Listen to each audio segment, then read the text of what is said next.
Estamos de volta, o nosso segundo programa, ou o nosso primeiro programa, não importa. Críticos no ar. É mais ou menos nem Jornada na Estrela, teve o The Cage. The Cage, né? e aí... O The Cage foi com o Provolone, esse aqui já tá mais... Já é mais austero. Não tem coisa, não tinha verba de produção, só tem café. Aliás, eu queria agradecer ao café que o pessoal ali da quitanda da esquina mandou pra gente, muito bom café, gourmet chic. O pessoal está vendo um monte de coisas aqui que não pode ser que não estejam vendo com tamanho detalhe.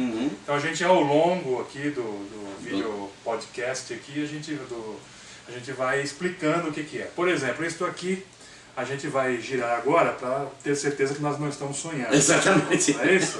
Então, como vocês puderam já sacar, gente, não tá parando, gente. Não tá parando? Ai. Vocês vão ver aqui que a gente vai estar aqui no segundo e no terceiro nível de... Eu vou dar um beliscão em você. você. Anemia, né? É o peão lá da origem, né? A origem. E que mais tem aí, Gans? Comente aí, ó. Tem uma coisa que está escondida, inclusive, aqui. Então, mas o peão estava se dirigindo para um dos meus objetos de fetiche, né? Que é o Thunderbird 2, né? Que é a nave do salvamento internacional. Dirigido pelo Virgil Tracy. Dirigido pelo Virgil Tracy, a família Tracy, cujo pai é o Jeff Tracy, que era um astronauta, que foi o primeiro astronauta a pousar em Marte, né? Nessa ficção mais evoluída.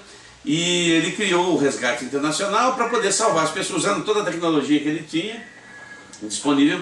Criou equipamentos que vão em qualquer lugar do planeta rapidinho, para salvar as pessoas que não têm tanta salvação assim. E aí, salvação assim, não tem... Casos extremos, né? Tipo assim, bombeiro não ajuda, a Guarda Nacional, os escoteiros.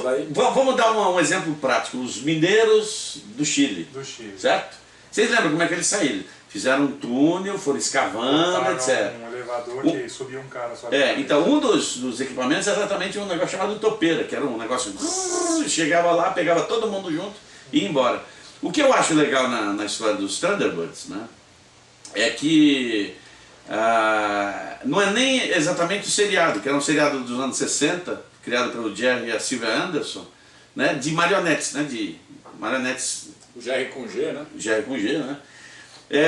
Que era o seguinte, quando ele chegou no Brasil, né, também nessa mesma época, e ele era patrocinado pela Royal, flan, gelatinas e tal. E eles tinham dado o nome do espaço, né, para colocar o seriado de Invencíveis Royal. Eu nunca tinha parado para entender isso, né, na época principalmente. Mas quando eu comecei a pesquisar sobre séries de televisão, eu descobri uma coisa muito engraçada sobre isso, que o CAP que eles usam tem IR, que é International Rescue, né, o Resgate Internacional. E eles colocaram Invencíveis Royal para fazer a ligação de um com o outro. Quem precisa de ADB? Agora, e aí eu já puxei um gancho para uma outra coisa assim. Mostra como funciona. Sim, claro. Esse é o Thunderbird 2, certo? Ele tem uma espécie de pod. É um depósito, é a carga que ele carrega. Exatamente. Dita. Aqui não tem os outros, mas aqui carrega um mini submarino, um topeira, todas aquelas coisas. E ele pode ser colocado na água, que ele fica sossegado aqui, né? Agora, eu queria só aproveitar para dizer assim, que é uma ilustração desse seriado, que quando resolveram fazer o seriado para o cinema, aliás, ele tem 4 perninhas. Opa! Calma. Vai matar Muita calma nessa hora. Que quando levaram ele para o cinema, fizeram um filme que vou te contar, viu? É tão bom quanto... A Feiticeira. Besouro Verde. No Besouro Verde, nossa. Eu confesso, eu acabei de ver o Besouro Verde graças a uma participação. Momento crítico. Que crítico. O filme poderia ser bem bacana, eu estou parafraseando o Gus aqui, poderia ser bem bacana não fosse o Seth Rogen. Que foi o cara que mais incentivou a fazer o raio do filme. Né? Ele é bom, ele é bacana. Aquele filme que eu esqueci o nome, que ele se propõe a fazer pornô. Ele teve um problema com o nome, né, em inglês, o nome em português, fez uma coisa completamente diferente. Se você olhar, você fala do que se trata, você não sabe do que se trata. O nome em inglês, obviamente, já remete. Então ele é bom para fazer essas comédias.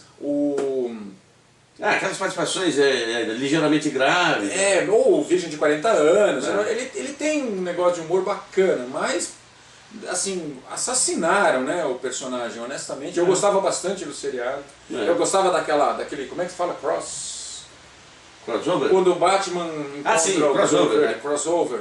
Eu gostava disso daí e tal. E fizeram um produtozinho chulo. Assim, Por quê? Porque em vez de deixar o personagem dele... Porque assim, o personagem dele o que é? Um rapaz mimado, o pai sem ter dinheiro, milionário, aí o pai morre, ele assume as funções dele, né? O Sentinela Diária. O Sentinela Diária. E aí qual é a nhaca? Botaram Diária. Qual que é a nhaca? A nhaca básica é que quando ele descobre que o pai foi assassinado, né, ele já é um Besouro Verde. Ele não cria, como no Batman, meus pais foram assassinados, então vou me transformar no morcego, etc. Não, ele já era coisa como se fosse uma brincadeira, aliás, né? E é isso que eu acho que estraga o filme. Apesar de os efeitos serem legais, a beleza negra, um tremendo de um carro. O oriental que faz o Kato. O Jet alguma coisa, o Jet Li, Jet Law. Ele não chega aos pés do Bruce Lee, obviamente. Mas ele até dá conta do recado. Dá conta, para cenas de ação. Vamos lá, o que mais temos aqui agora? Lançamentos em Home Entertainment para todos aqui. Para todos aqui. Acho que em termos de seriados, vamos falar primeiro seriados, Praia do Gus. Temos aí Walking Dead. Walking Dead é uma série que fez o maior buchicho ano passado na televisão nos Estados Unidos e aqui no Brasil também, porque nunca ninguém tinha levado zumbis do estilo tradicional lá do nosso amigo George Romero, que é o que acorda e começa a falar miolos. Apesar que eles não falam josta nenhuma, só ficam... Aliás, se tivesse um programa, ia ser legal. Nessa fase de revisionismo, onde os vampiros são sensíveis, vegetarianos, o zumbi também virou vegetariano. Não, graças a Deus não. Sensível, como diria um amigo meu... Vampiro vegetariano? Não, zumbi vegetariano, você sabe. Exatamente. Eu adoro o seu caule. Realmente não. Eu quero... Vou sugar sua seiva. Vou sugar sua seiva. Sou sua clorofila. Eu adoro clorofila. Você é tão verde assim, né? I never drink clorofila.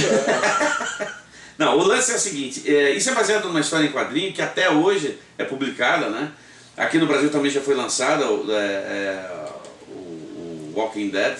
E fez muito sucesso, por quê? Porque tinha o Frank Darabont como produtor executivo, né? Que é um cara que é fissurado nessas coisas. Fez alguns filmes maravilhosos como O Sonho de Liberdade, né? O Apanhador de Sonhos, entre outros, né? E ele dirigiu o episódio piloto. E como diria um amigo meu, o Edson Aran, lá da Playboy, ele sempre falou assim, tudo funciona bem com zumbi, desde que o zumbi seja zumbi mesmo, não tenha problema de ser vegetariano nem nada. Porque, vamos e venhamos, não é fácil. Por detrás dos bastidores? Por detrás dos bastidores. Entendi. Eu nunca vou entender essa frase fascinante. E é legal que assim, a história é sobre, óbvio, um grupo de sobreviventes ao que aconteceu. E tem um cara, obviamente, que é o que lidera isso, que é um policial de uma cidade do interior, perto do interior da Geórgia, né? É o Viggo Mortensen. Não. Parece o Viggo Mortensen. Não. Como é que é o nome dele? Aliás, acho que não tem assim, não é um elenco... Conhecido, conhecido. Aquele ruivo, ele tá no filme Alta Frequência, aquele filme com o Dennis Quaid e o Jim Caviezel. Sim. Ele é o amigo do Jim Caviezel, é um ruivão, ele chegou a teve alguns papéis, eu esqueci o nome dele. Mas ele teve alguns papéis, ele aparece num dos episódios, mas é assim. O nome desse ator vai aparecer aqui embaixo, aqui, porque a gente vai depois editar e vai lembrar. Exatamente. Vai no IMDB. Eu estava tentando lembrar qual que é o nome da história, quem é o autor, é o Robert Kirkman, que fez o quadrinho e escreve até hoje. E esse policial, ele acorda depois de estar em coma, porque tomou um tiro, né? E descobre na hora que ele acorda que o mundo está infestado de zumbis. Vai atrás das pessoas. Tem essa coisa, né, do elenco, parte do elenco, né, ele forma um grupo, obviamente, aquele princípio de os sobreviventes, vamos para o norte, vamos para o sul, vamos para uma ilha, né? Aquela história toda. e parte do elenco é consumida, né, durante... isso é bacana, quer dizer assim, né, não é aquele grupo, não é o Perdidos no Espaço que os caras sempre lá, né? Sempre se safam, as temporadas seguintes sempre estão lá, o máximo que acontece, vem uma macaca com orelha de abano, é o máximo que acontece. Assim, Fala, o que é esse pack de Jornada nas Estrelas? Esse pack é o seguinte, para comemorar 45 anos do lançamento da série, lá em 1966, a Paramount resolveu lançar essa caixa contendo as 3 temporadas da série original, com algumas coisas interessantes. Primeiro, que isso aqui é a edição especial que foi restaurada, né? Pegaram os filmes, botaram no computador, tiraram as sujeiras e acrescentaram efeitos visuais modernos, ou seja, com computação gráfica e tal. Para quê? Para poder pegar a nova geração de fãs que foram e gostaram do filme de J.J. Abrams, né? Que é aquela, digamos assim, a versão paralela da história original. Bem bacana, aliás. Né? Muito boa, muito boa. Eu gostei de cabo a rabo do filme. Óbvio que tem os mais xiitas, né? Não, os mais trackers, né? Que acharam uma abominação, Vulcano ser destruída, o romance do Spock com a Uhura, que eu achei extremamente bem sacado, porque durante a série clássica tem sutilezas em relação a isso. Exatamente. Muito sutis, mas bem interessante. Exatamente, aquela vez que eles estão fazendo um duetinho. Exatamente. Ele está tocando aquela harpa esquisita lá. E ela canta do lado dele. Ela está cantando um jazz. É o estranho Charlie X, né? Charlie X, é o estranho Charlie, aquele menino que faz assim e desaparece tudo. Que tá querendo dar uma na ordenança. Aquela Randy. Aliás, aquela ordenança, ela era assim, objeto de desejo desde o próprio Gene Roddenberry até do estranho Charlie. Exatamente. O problema da Randy é que a personagem dela deveria ser muito mais marcante, mas os outros foram se sobressaindo e ela nem aparece direito na segunda e nem na terceira temporada. Aliás, no livro do William Shatner sobre a série, o trabalho dele que ele fez na série, ele disse que ele ajudou ela muito porque ela caiu na bebedeira. Exatamente. Parênteses. Shit My Dad Says, né, com o próprio William Shatner. Lá pelas tantas, num dos episódios, o filho dele, o que mora com ele, eu não lembro os nomes agora, eu assisti tudo bem rápido, faz uma imitação dele, né? E aí, que é a coisa mais comum que existe é alguém imitar o William Shatner, né? Que é um pouco caricato, né? E aí ele fala assim, a pior imitação de mim mesmo que eu já vi na minha vida. Então assim, isso tem uma carga, né? Mas parênteses, então, senhores. Mais um lançamento aí no Caviar. Então, gostaríamos de nos despedir aqui, o nosso café aqui com cinema, mais uma edição aí dos Críticos. E assim, é um prazer inenarrável estar com Você vai continuar no mesmo... Zélio Vitorino, né, e Amaury Pontieri. E até a próxima, aí, onde nós teremos mais novidades aí no mundo do Blu-ray, das séries, do cinema, e tudo que está acontecendo. Das zonas de prostituição, isso não, né? Desde que falem nelas. Desde que anunciem. Tchau, até a próxima.